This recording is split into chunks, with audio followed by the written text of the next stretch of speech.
ኪዳነ ምሕረት እናቴ እነዚህን ሁለቱ ነገሮች እውነት ከኃጢአተኛነት ጋር ወይም ኃጢአተኛ ነኝ ከማለት ጋር አብረው አይሄዱም ብላ ቤተክርስቲያን ስትጠይቅ መልስ አላት።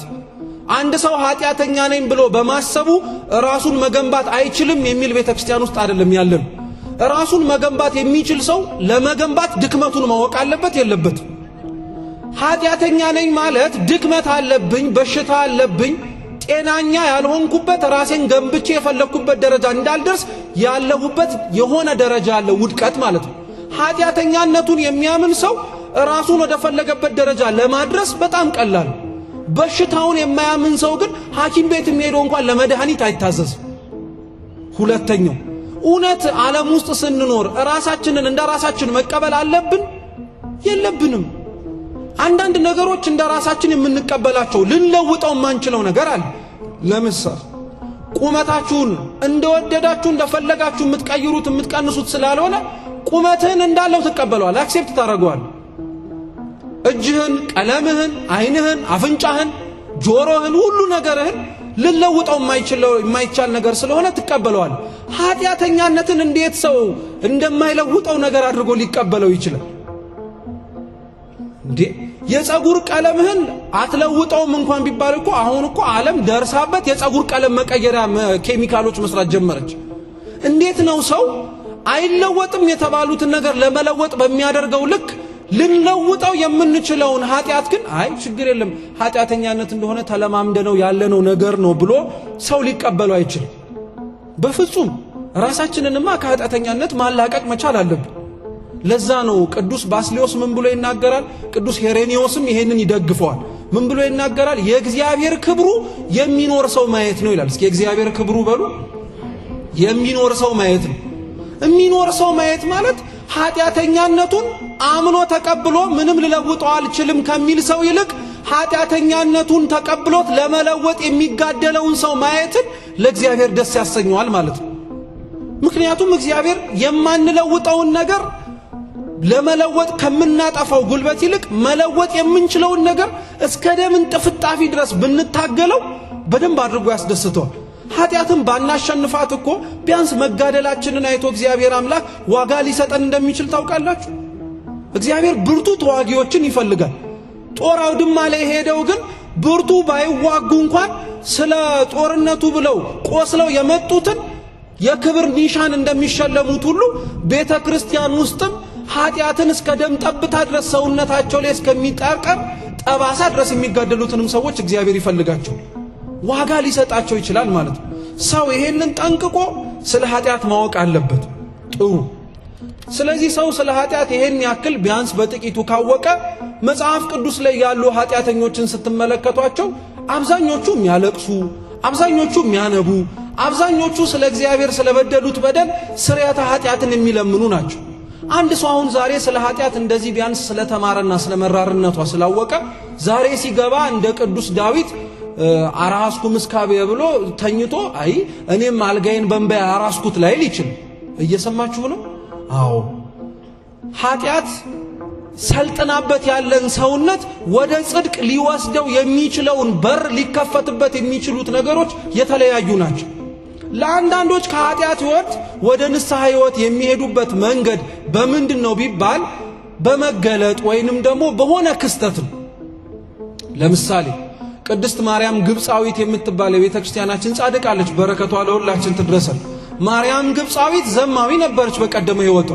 ኢየሩሳሌምን ለመሳለም ከሚሄዱ ከግብፅ መርከበኞች ጋር እንኳን ገንዘብ ሰፍራ ቆጥራ ሰጣ ለመሄድ ስለማትችል ሰውነቷን ሸጣ ነበረ ቅዱስ ቤተ ክርስቲያን ቅዱሳት መካናት ለመሳለም ሄደችው።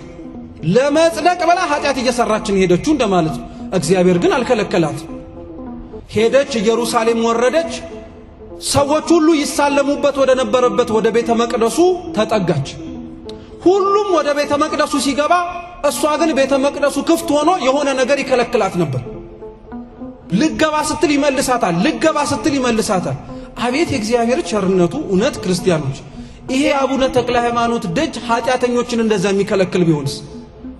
ቤተ መቅደስ ለመግባት ነጠላ አርገን መተን የሆነ ነገር ቢመልሰንስ? ያስለቅሳል፣ ያስነባሉ።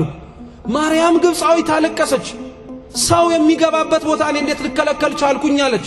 ከፊት ለፊቷ ያለውን ስዕለ ማርያም የጌታችን የቅዱስ መስቀሉን ስዕል ተመለከተችና ተሳለች። አንዴ ብቻ አስገቢኝ ተመልሼ ኃጢአቴን አልሰራም ቃል እገባለሁ አለች። ወዲያውኑ ይከለክላት የነበረው መንፈስ ተነስቶ ወደ ቤተ መቅደሱ ገባች።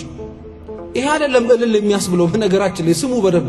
ከቤተ መቅደሱ ስትወጣ ትላንትና የነበራትን ሀብት ንብረት በሙሉ በዝሙት ያካበተችውን ትታው በረሃው ጥልቅ ገብታ ትላንትና ስለሰራችው ኃጢአት 40 ዓመት ሙሉ ስታለቅስ ቆየች። ቅዱስ ዞሲማስ እየመጣ ነበር ቅዱስ ቁርባን ያቀብላት የነበረው።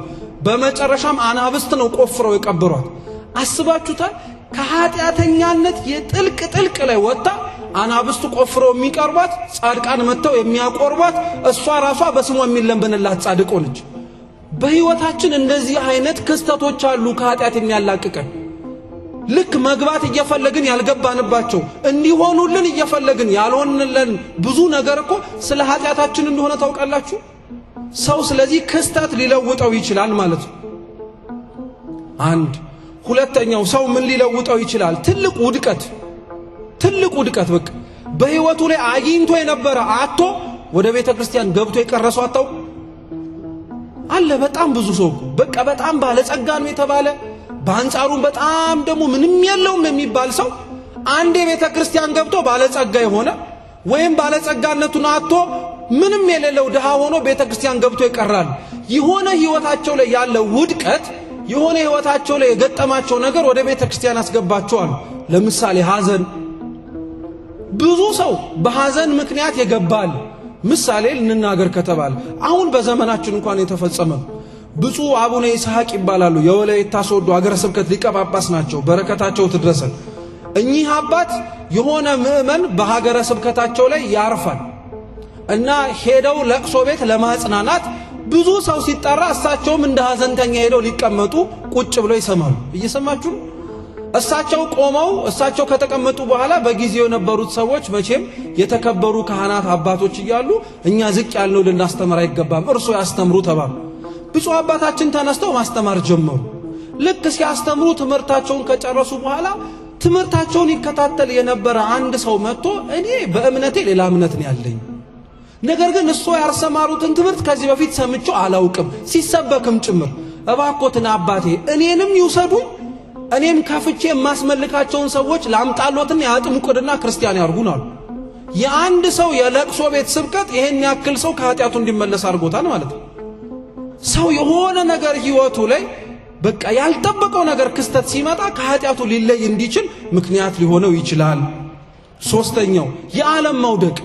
እኔ በጣም ነው የሚገርማችሁ ክርስቲያኖች፣ የዓለም መውደቋ በበሽታ ብትመስሉት የዛሬ 4 እና 5 ዓመታት በፊት ታስታውሱ ከሆነ መቼም ኮሮና ሲመጣ የተሰማን ስሜት አለ። እስካሁን ድረስ አሻራውን የተወባቸው አብያተ ክርስቲያናት እኮ አሉ። ስትዞሩ ነጭ ቀለም የተቀባበት ቤተ ክርስቲያን አይታችሁ አታውቁ? አው በሽታው ቢያልፍም አሻራው ግን አልለቀቀም። ያንን ስታስታውሱ ቤተ ክርስቲያን መምጣት ፈልገን የተከለከልንበት፣ መቁረብ ፈልገን እሞት ይሆን ብለን የተጨነቅንበት ነበር። እማያልፍ የለም በሽታውም አለፈ፣ እማይቀየር ነገር የለም እንዳንል እኛ ግን እንደዛው እንዳለናለን። አሁንም በሽታ የሚለምን ሰው እንዳለ ታውቃላችሁ? እውነት አንዳንድ ሰው ምን አለ እንደው እንደ ኮቪድ ያለ የሆነ ድብልቅልቅ ያለ በሽታ ቢያመጣብንና ቤተክርስቲያን ምን ገበለ እንዴ? እግዚአብሔር ይሄንን ማዕት እስኪያመጣ ድረስ በፍቅሩ እንዳልሰበሰበን ኃጢአት እንድንተው እንዳልመከረን ለምንድን ነው በሽታ ወርጅብኝ የምንፈልገው? ከሁሉም በላይስ የምደንቀው ቤተክርስቲያን ባላጠፋችሁ ጥፋት ባልበደለችው በደል ለዓለም ትጸልያለች። መሐረና አብ የሚለው የቤተክርስቲያን ጸሎት ለሁሉም ለዓለም የተጸለየ ጸሎት ነው። የሚደንቅ ነው። ዓለም ባጠፋው ጥፋት ያመጣውን መቅሰፍት ቤተክርስቲያን እኔ አይመለከተኝም እዛው እንደሚሆኑት ይሁኑ አላለችም። ስለሌላው ኃጢአት ቤተክርስቲያን እየጸለየች ያን ጸሎቷን ሰምቶ የመጡላት ሰዎች አሉ ከኃጢአታቸው የተላቀቁ። አራተኛው ደግሞ ሰዎችን የሚመልሳቸው ወደ ጽድቅ እንዲመላለሱም ጭምር ያደረጋቸው ነገር ደግሞ ምንድነው? በዋነኝነት ሞት ነው። አለመታደል ሆኖ እኛ ጋር ሰርግና ሞት ለምደናል። ምክንያቱም የሆነ ሰው ሲያገባ እንደምንደሰተው ቀጣይም ሰው ሊያገባ ይችላል ብለን ደስታን ቆጥባለን። እንባችንም እንደዛ ነው። የሆነ ሰው ሲሞት የሆነ ስሜት ይሰማናል። ለካ መሞት አለ እንዴ እንላለን። ሰለስቱ ነው ቀብሩም ካለፈ በኋላ ግን አይ ምን ያን ያክል በቃ ማንም ይሞት የለ እንዴ እንላለን። ያ ሁላ ሞት ግን ያ ሁላ መቃብር ስናይ ግን እኔም እኮ ነገ እንደነዚህ አፈር ልበሰብስ እችላለሁ ብለን ከኃጢአታችን ያልተለየን በጣም ብዙ ሰዎች አሉ። ለዛ ነው ቅዱስ ይስሐቅ ሶርያዊ ምን ይላል መሰላችሁ ክርስቲያኖች? ልብ አርጋችሁ እቺንም ስሙ አደራ። ትልቁ ተአምር በቤተ ክርስቲያኑ ስትመላለሱ ሌሎች ነገሮችን ከተፈጥሮ ስርዓት ውጭ ያሉ ነገሮችን መስራት ሳይሆን ራሳችሁን ማየት ነው ይላል። ማንን ማየት ነው? ራሳችሁን ማየት ነው። በስንቱ ክስተት እኛ ራሳችንን አይተን ይሆን? በስንቱ ክስተት ራሳችንን ኃጢአተኛ መሆናችንን እኛ ተገንዝበ ነው ይሆን? ራሳችንን ኃጢአተኛ ነን ብለን እንድናውቅ የሚያግዙ ነገሮች፣ አንደኛ ሁሌም ስለ ኃጢአታችሁ ጸልዩ ክርስቲያኖች።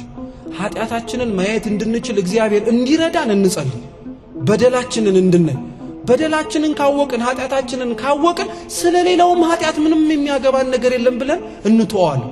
አሁን እኮ እኛ ሰይጣን ይላል ልክ አባ ቢሾይ ካሜል ይላሉ ሰይጣን ትልቁ ጥበቡ ይላሉ እኚህ ጻድቅ ራሱ ላይ መስራት ያቆመን ሰው ሰይጣን ሌላ ስራ ይሰጠዋል፣ ሌላ ሰው ላይ እንዲፈተፍት ያደርገዋል። ራሳችን ላይ መስራት ስላቆምን ኃጢአታችንን እግዚአብሔር ገልጦልን በንስሐ እንባ እንድንጠመቅ ስለማንፈልግ የሌላውን ኃጢአት እንድናይ ያደረገን። የራሳችንን ኃጢአት እንድናይ እንዲያሳየን እግዚአብሔርን በጸሎት ለመለመን። ሁለተኛስ በተቻለን አቅም በንስሐ መመላለስ። እሱ ሁለተኛው ትምህርት ስለሆነ እናየዋለን። ሶስተኛው በተቻለን አቅም በቤተ ክርስቲያን አገልግሎት ውስጥ መሳተፍ። አዎ እናውቃለን ኃጢአተኛ ነን፣ ኃጢአት እንሰራለን። ነገር ግን ኃጢአቱን እውነት ጠልተነው ባይሆንም ለመተው እንኳን ምኞት ካለን ክርስቲያኖች ከቤተ ክርስቲያን ወጥተን ምንተው ኃጢአት የለም። አንዳንድ ሰው ጸድቄ መመለስ እፈልጋለሁ ይላል። ጸድቆ የተመለሰ ከቤተ ክርስቲያን ውጭ ወጥቶ ሰው አናውቅ። ከነ ኃጢአቱ ቤተ ክርስቲያን ውስጥ መጥቶ ለመጽደቅ ምኞት ካለው ግን እግዚአብሔር ሲሰራበት አይተንም። ለዛ ነው ምሳሌ ልስጣችሁ። አንድ ድፍርስ ያለ ውሃ ይዛችሁ ባልዲ ማለት ነው ቧንቧ ላይ ብትደቅኑት ባልዲው ሙሉ ነው ከነቆሻሻው። ውሃው ሲፈስ ይገባ? የሞላ ባልዲ የቆሸሸ ባልዲ ይዛችሁ ንጹህ ውሃ ከፍታችሁበት ባልዲ ውስጥ ውሃውን ግባ ብትሉት ይገባል አይገባም? ኧረ ተው፣ ይሄ ዕውቀት እንጂ ቅድስና አይጠይቅም። አይገባም። ባልዲው ሙሉ ነው መጀመሪያው አይደል እንዴ? ቆሻሻ ባልዲ ነው፣ ንጹህ ውሃ ነው እየከተታችሁበት ያላችሁት፣ አይገባም። ቢገባም መልሶ ምን ያደርጋል? ይፈሳል አይደል? ግን ያለማቋረጥ እንደዚሁ ዝም ብላችሁ ቧንቧውን ብትከፍቱትና ባልዲውን ደግሞ ዝም ብላችሁ እዛው ብታስቀምጡት ልብ ብላችሁ ከሆነ ውስጡ ያለው ቆሻሻ ሳይወድ በግዱ ከውጭ በሚገባለት በንጹህ ውሃ አማካኝነት እየወጣ እየፈሰሰ ንጹህ ውሃ መጨረሻ ላይ ይቀራል። እየሰማችሁ ነው? ከነ ቆሻሻችን ቤተክርስቲያን እንምጣ፣ ንጹህ ውሃው ዝም ብሎ ይቀዳብን። አታውቁትም? አንድ ቀን ያ ሁሉ ደፈረሰ ያልነው ኃጢአት በቃለ እግዚአብሔር ጠርቶ ይወጣ።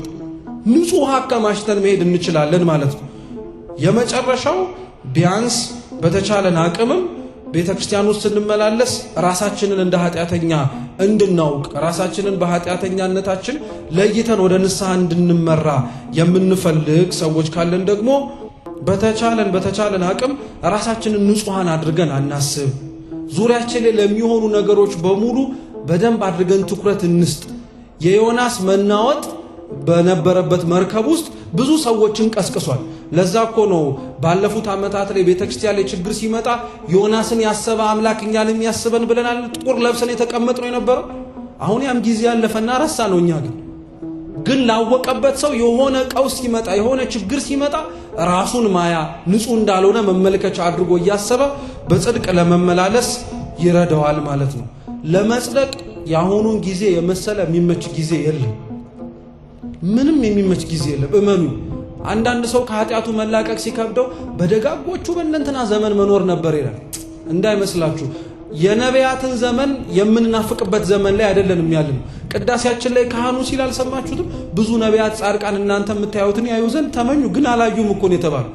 እንዴት ነቢያት ማየት የሚናፍቁትን ክርስቶስ የነበረበትን ያለበትን ስጋው የሚቆረስበት ደሙ የሚፈሰስበት ዘመን ላይ ሆኖ ብልጥ ይመስል ነቢያት ዘመን ላይ በሆን ብሎ ይመኛልን? ሰው ነቢያት ዘመን ላይ መሆን የሚመኙ አሁን በነገራችን ላይ ኃጢአቱን ስለማይተው ሲኦል ከገባ በኋላ ክርስቶስ ያወጣኛል ብሎ ስለሚያስብ እንደ ይሁዳ። ግን ላወቀበት ሰው እንዳሁኑ ጊዜ ለመጽደቅ የሚመች ጊዜ ነው። ጽድቅ ጠፍቷል። ስለዚህ ጽድቅን በመስራት መጽደቅ ይቻል ነበር። መልካም ስራን የሚሰራት ሰው ጠፍቷል። የሚሰራው የመልካሙ እንዳለ ሁሉ ለመታየት ብሎ የሚሰራው ብዙ ነው ያለው። ከልቡ ንጹህ ሆኖ ከልቡ ጽድቅን ለመስራት ብሎ የሚመላለስ ሰው ካለ እንዳሁኑ ዘመን ለመጽደቅ የሚመች ምንም አይነት ጊዜ የለም ክርስቲያኑ